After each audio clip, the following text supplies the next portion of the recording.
All right, wireframes. So the key things I want you to take away from the lecture are that wireframes are something that's very, very useful, and they're quite necessary because they help you figure things out ahead of time before you get into more time-consuming work like designing and coding. So if you can figure things out ahead of time, you're going to save all that time and money and effort and energy and having to rework things later when it becomes way more time-consuming and costs way more money. Okay? All right, the other thing is that not only are they a place to organize content and show how a page will be navigated by putting the navigation where you want it on the page and showing what's clickable, but for the homepage in particular, it's a place to get your user, the potential customer, to do what the goal of the site is, whether that's to patronize a location, visit a place, or buy a product by being enticed by the featured content, okay? So all of this that you put on your homepage should be a featured kind of content, very well thought out. It should relate to the content of your website. So when you begin doing the wireframing homework, it's important that you keep the content from your actual website in mind.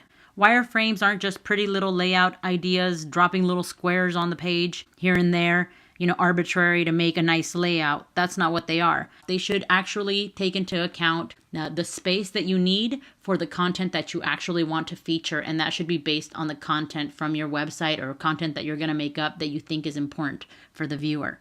The placement of the content should be very strategic to entice the viewer to interact with the page and to get them in there and to stay in there and really look at the contents of the website so as to entice them to, visit your location or buy a product or whatever the goal of the website is.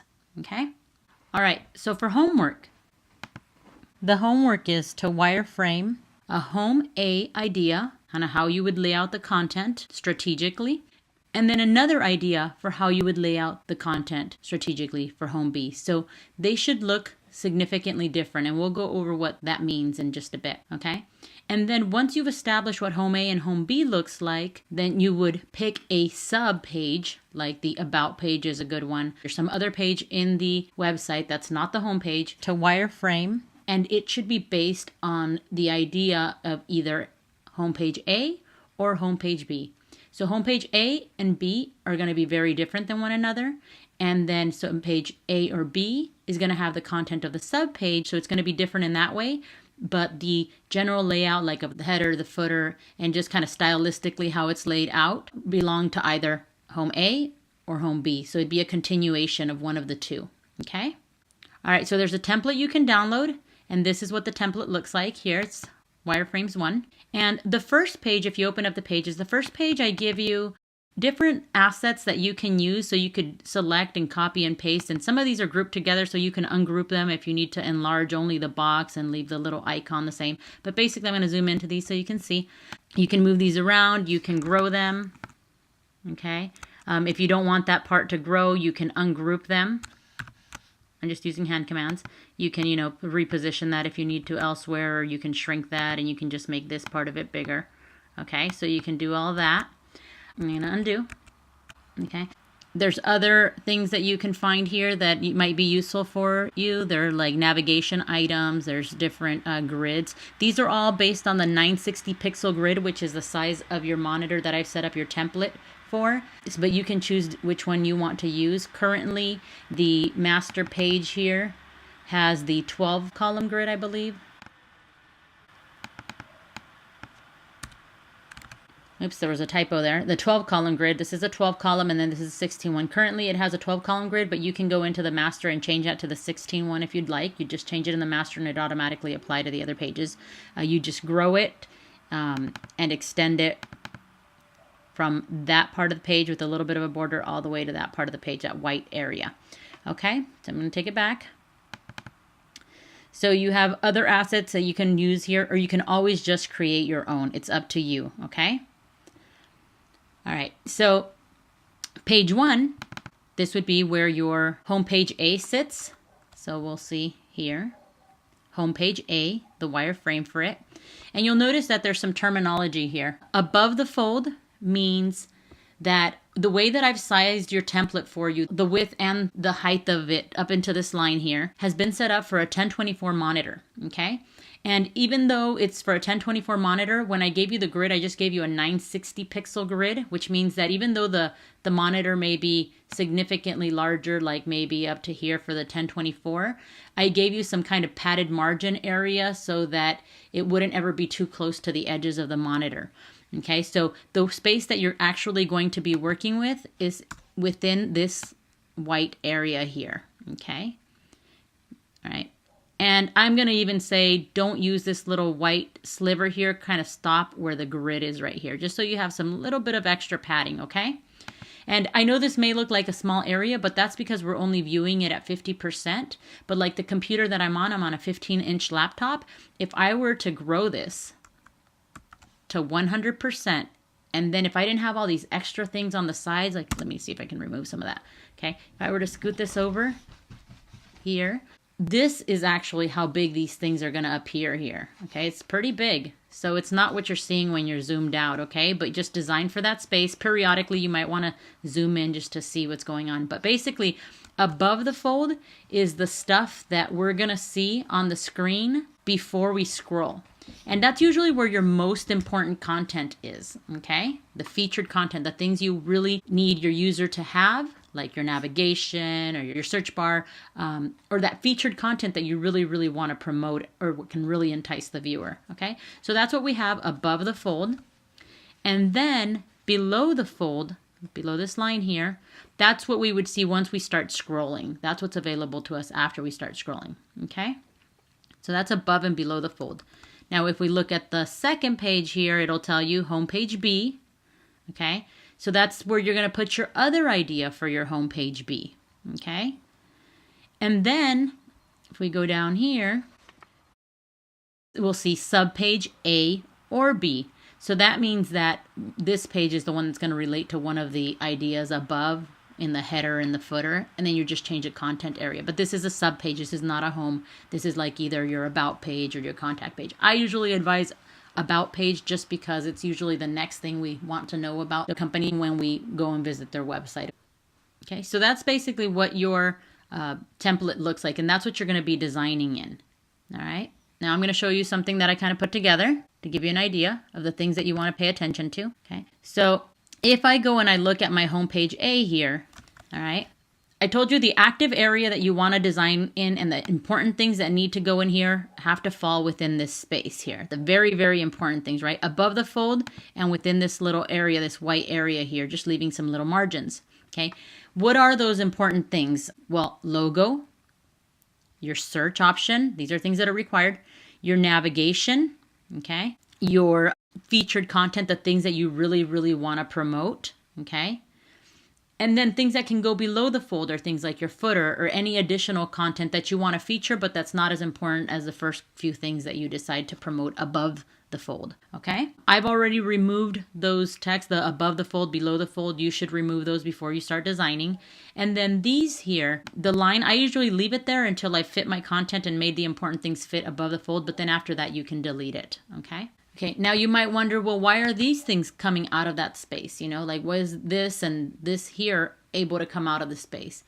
Okay, so just like in graphic design, there's certain things that are okay for you to bleed off the page, like if it's a graphic that isn't really essential that you be able to see all of it, those things can grow off of the page so that even if the computer is smaller, if it gets cropped off, it's not that important.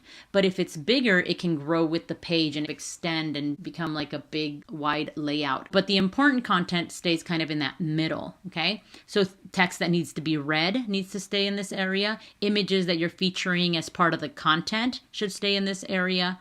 But say that you have a big footer bar that just kind of goes across the whole page. You can have it go across the whole page because there's not going to be any important content here, but just make sure that the important content like the social icons and this little email subscription thing and the copyright info stays within that important space, okay? So there's certain things that you can push out. Some people decide not to push anything out. That's fine. You can design solely within that space, and that's okay too, okay? Okay, so we've talked about the important things that you need to put on your wireframes, okay? So part of that being the logo, the navigation, the search item, headings on your stuff, and then also footers and social icons, things like that. For all of these things, when you start laying them out, The only thing that can be lorem ipsum is the paragraph text. Everything else, like your headers and your navigation items and any of your headings or subheadings here, I want to be real text. I want to be able to go into that area and say, oh, that's clear. I can tell what's going to be in that area without having to ask you. I should be able to review it and get a good sense of what you're planning to do. Okay. Also note another thing, everything in your wireframe should be done in black and white. No use of color. Okay. All right. Now here is the real important bulk of the lecture. What I really, really, really want you to take away from this, okay, is that, like I said before, putting this together isn't just making a pretty layout. Pretty layouts are a given. Your graphic designers, everything you do has to be pretty. What this really is about making things functional and to have an intention.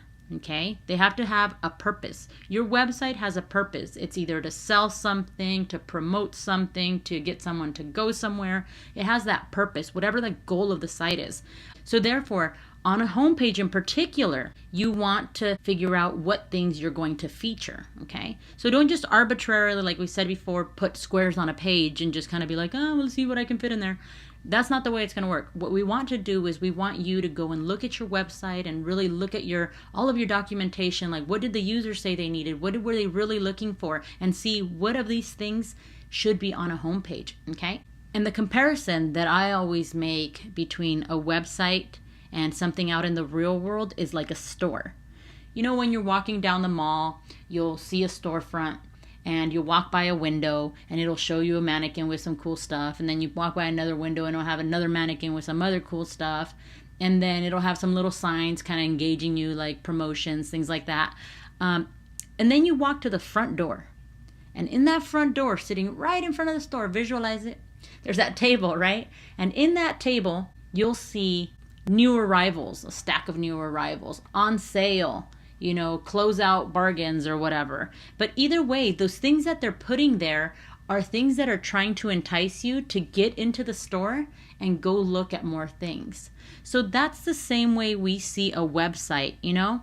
These are the bargains, or these are the clearance, or this is, you know, something that's really popular that's just in. So this might be new arrivals or whatever. But basically, these things are your windows and those things sitting on the table that are enticing the viewer to come in, okay? Even if it's a restaurant, you know, what are you selling at a restaurant? You're selling good times, you're selling food, you're selling wine, you're selling socializing, you know, mingling with good-looking people or whatever. Whatever that might be, you're trying to entice them, whatever you think can bring them in. So that's what you want to really feature on this page, okay? So this is like your sales pitch. All right. You always have to make these things enticing for them to want to do more. So it has to be clear after they look at this information, how do they do more? So the analogy that I always try to draw for this particular area, that featured content, that really great looking stuff that you think, oh my God, this is a seller. This is what I really want to feature. This is what I want them to know. I compare this to when you are walking down the street, okay?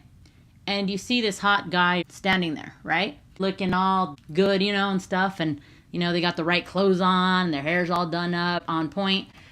Him standing there, that's this thing. And then they look at you. You look at them. And then they tell you something. Hey, baby, you know I'm pretty awesome. That's this thing. And then if it just ends there, you think, well, he's conceited. Whatever, you know.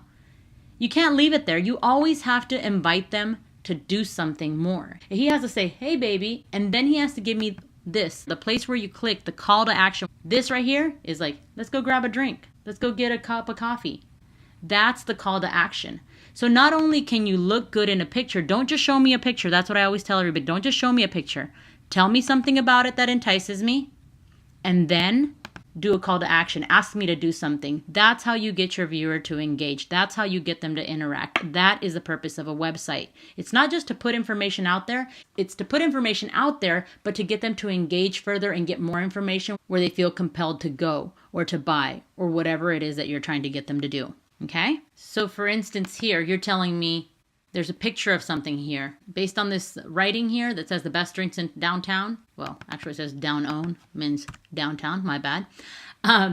Basically, I'm going to picture a photograph of, you know, drinks or people drinking or whatever, like a bar scene or something, right? And then here, you're not only telling me that and showing me that, now you're asking me to do something like check out our drinks menu so that they can actually see what kind of drinks they have and really be enticed to go. They can also see the prices and see if it's in their price range and know whether or not it's their place or whatever. So that's that. If you want to show indication that, other images are going to be kind of swiping by or whatever, you can add little things like this. Okay. So it has to be clear. Clickability needs to be clear. That's pretty clear. It has a little arrow. You can click on it. Usually it's going to be in a different color, to really show that it's an active link. This one here, it's going to be an image, and it says upcoming show. So I'm guessing this is going to be an image of an upcoming show. It has a thick border around it. Might be bold enough where it implies that it's clickable. That's something that you want to kind of work with. If that isn't clear that it's clickable, maybe there's something like learn more or some other link down here that can kind of push that. So you got to be thinking of all of these things. All right. But you'll notice that when we look at what these are, it's like upcoming shows. That's pretty important. Some people really go to some venues because of their shows.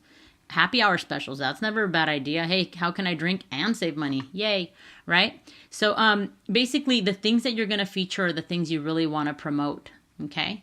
And with these sliding ones, the ability to promote several things, it's like a very active, very animated homepage where you can feature a bunch of different things that might appeal to different users. So that's kind of nice, all right? All right, so this is the way this page is laid out, all right?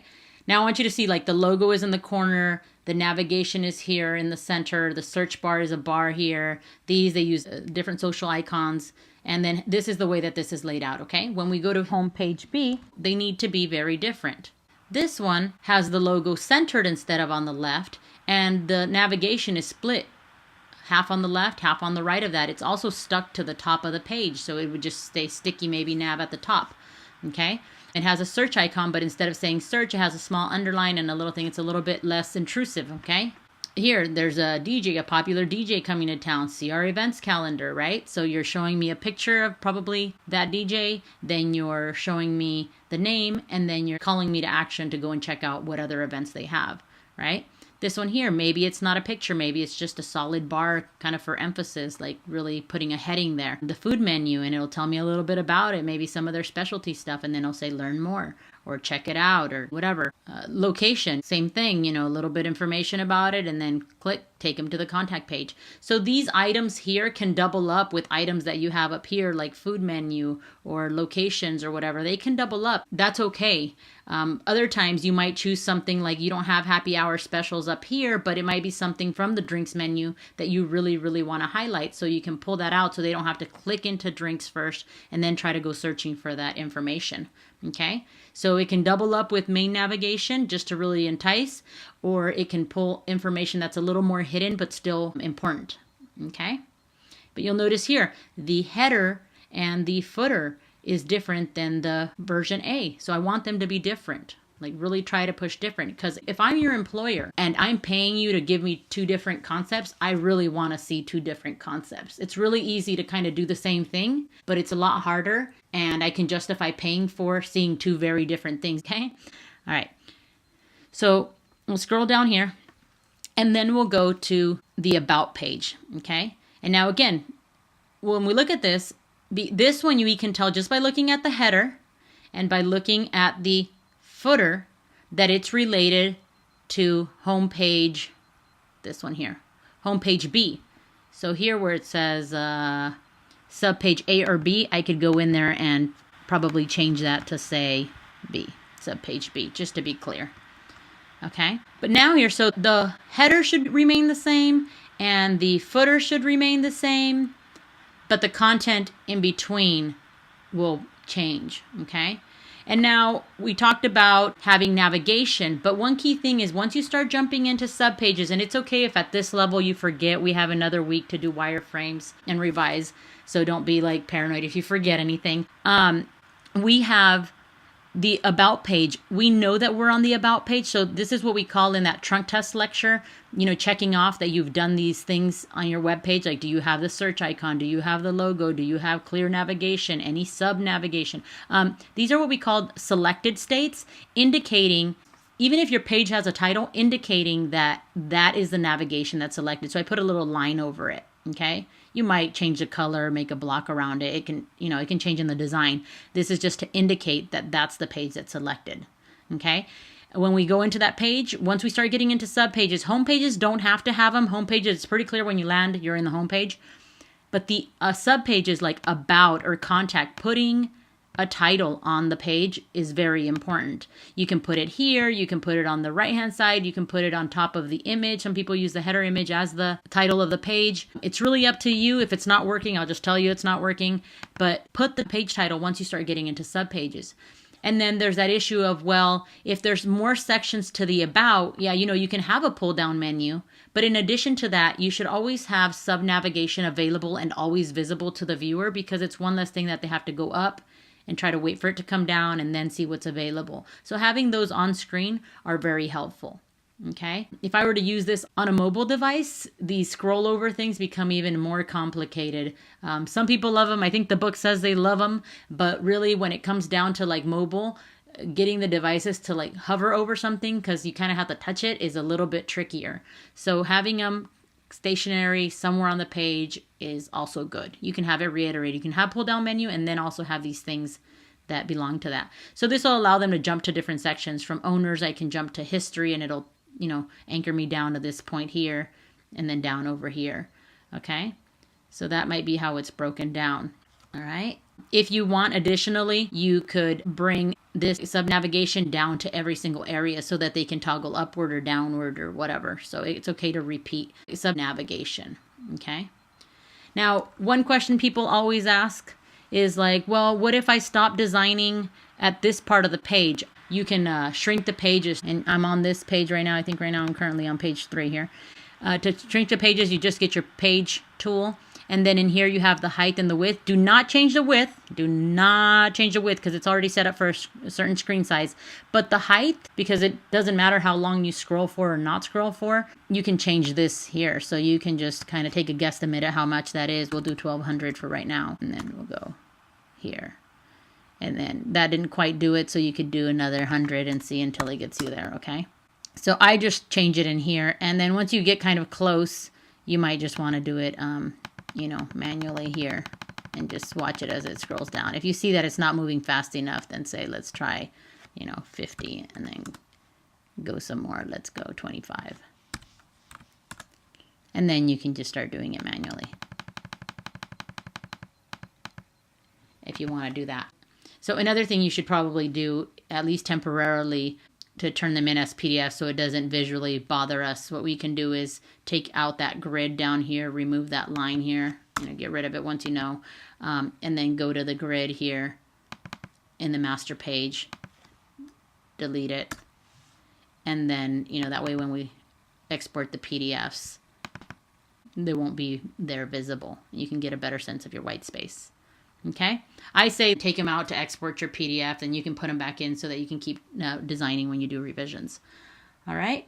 Okay, so the other question that I get asked a lot is, okay, well, I'm doing a sub page, but I'm doing a sub page just for a long scrolling page. Where do I wireframe my sub page? Do I put it on its own page in the template, or do I put it on the same wireframe page as my home page? That's a long scrolling home page.